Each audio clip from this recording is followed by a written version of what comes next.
So hello, I'm going to talk about the second scientific coefficient present with Nguyễn Dax, and my projects will be the cognitive radio with OFDM. And to introduce the outlines, first I will talk about the cognitive radio, and second I will explain what is orthogonal frequency multiplexing divisions. After explaining those, I will come to the methodologies of the transmission models and the area 1. And first, to understand what cognitive radio, as we all know now, there are lots of consuming the spectrum bandwidth such as TV, military, and other things. And there are some less users such as TVs, and the other one will be the GSM consuming a lot of spectrum. So that the cognitive radio will give the permissions to transmit the spectrum bandwidth to consume this. And the OFDM is one of the technical can save more spectrum during the orthogonal least frequencies here to save the bandwidth and use it to transmissions and consume some spectrum hold to access from the secondary user to access from the first primary users.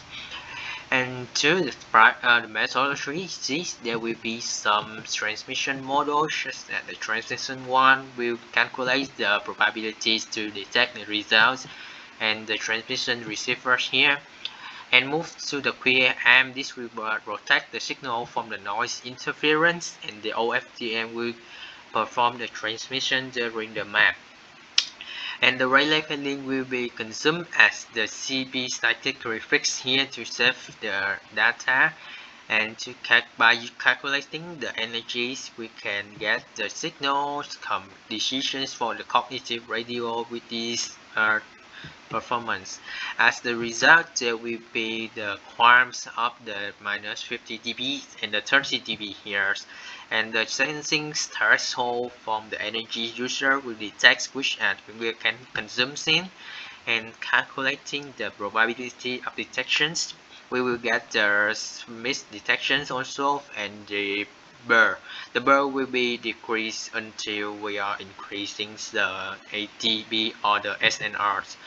And these are the different number of users during the threshold connected with the intelligent optical cognitive radio.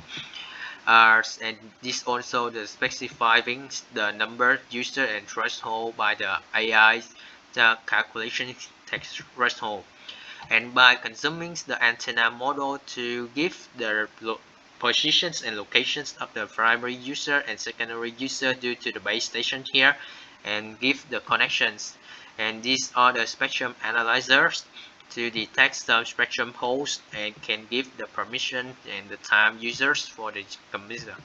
And the cognitive radio will be the good in the future work for the telecommunication in the futures. I hope this will be applied in the future vision to give more in our life. And here is the reference, and thank you for listening.